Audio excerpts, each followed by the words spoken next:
歡迎大家收聽新創意電台第3集，我係今日嘅主持東面葉子軒，南面鄭高雄，北面姜希林。好啦，我哋今日帶大家環遊世界，我哋會去2個國家，分別就係新加坡同埋台灣。好啦，首先我哋講下新加坡先。好啊。知你有冇去過新加坡呢？有啊，我覺得新加坡好悶咯。咁又唔係嘅，新加坡可能玩嘅都少咗，但係其實新加坡佢嘅即係參觀嘅都係比香港多啲，同埋都有意思嗰啲咯。咁你去邊度？我去過好多地方嘅。首先我覺得最有意思嘅咧就係 Night Safari 夜間野生動物園啦，因為佢可以俾你睇到好多唔同嘅動物啦，同埋夜晚就有個叫做 Animal Show， 可以令到你咧知道更加多動物咧佢哋嘅本能啊。另外咧仲有一個 Jurassic Park 都係好好嘅，係全球唔係全球全亞洲最大嘅隻鳥呢個隻鳥公園。哇！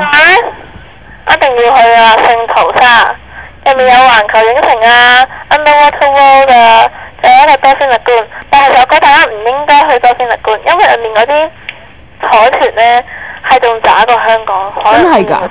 真係㗎。佢入面佢哋係識握手啦，同埋玩下呼拉圈、拋下波咁樣咯。哦，咁。但係香港嗰啲唔係㗎嘛，係咪？應該係啦，係咁。聽你講。另外咧，有一個地方一定要去睇嘅。就係聖淘沙嘅米拉人魚美斯啦，你可以入去㗎嘛，入面係好精彩，好多嘢買，好多嘢玩，好多嘢睇嘅。咁你話？我講完我喺新加坡係時候，呢輪到你講台灣咯喎。好啊。我去咗台灣6日啦，3日就去台南，3日去台北。咁台南我認為咧最好玩咧就係墾丁大街啦，因為咧嗰度有好多嘢買啦，又有嘢食啦。咁你食過啲咩啊？玩遊戲。你去台北？仲有一度咧，台南仲有一度就係嗰個海洋生物館啦。咁嗰度咧最特別咧，我覺得係嗰度有一隻鸚鵡咧，又識游水又識飛嘅喎。哇！咁犀利啊！哇！真係好少有喎。而台北咧，我去咗台北101啦。不過台北101好貴，要上去要成200蚊港紙。哇！上去。有冇咁貴啊？咁仲有喺台北咧，就有一件好搞笑嘅趣事啦，就係咧我爹哋搭緊的士嗰陣時啦，咁我爹哋咧啲普通話好屎噶啦，咁咧佢講啲普通話咧成好似嗰啲廣東話咁，不過講咩嘅啫？譬如這個是不是辦公室 office？ 但係嗰個的士司機都聽得明，我真係好想俾小費俾我的士司機，佢好犀利。路販司機啊，咁犀利。你係咪去過香港㗎？係啊，佢去過香港1-2次咯。咁你喺台灣亦都有去過啲街頭嗰啲地方啦，咁你食過啲咩街頭小食呢？我食過炸鮮奶啦嗰啲咯。好味啊！好味，梗係好味啦。咁好啦，而家又係時候播歌仔咯喎。今日呢，我要點唱一首歌，就係 Michael Jackson 嘅 Band。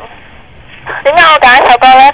我呢首歌我想送俾我喺新加坡識嘅朋友。呢首歌想同我哋講，雖然我哋遠隔千里，但係呢，我友誼一樣都係咁深，你永遠都係喺我哋身邊嘅。好啦，我想唱呢首歌，好多人都有佢哋嘅同感，所以我今日就想播呢首歌。而呢首歌呢，都係翻唱，又係開心翻唱，因為其實唱得太好聽啦。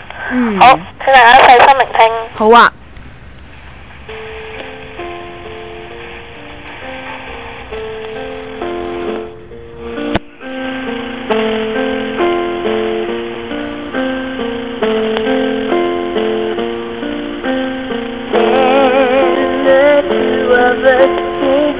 No more. We both found what we were looking for.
意電台第3集嘅時間又嚟到呢度啦。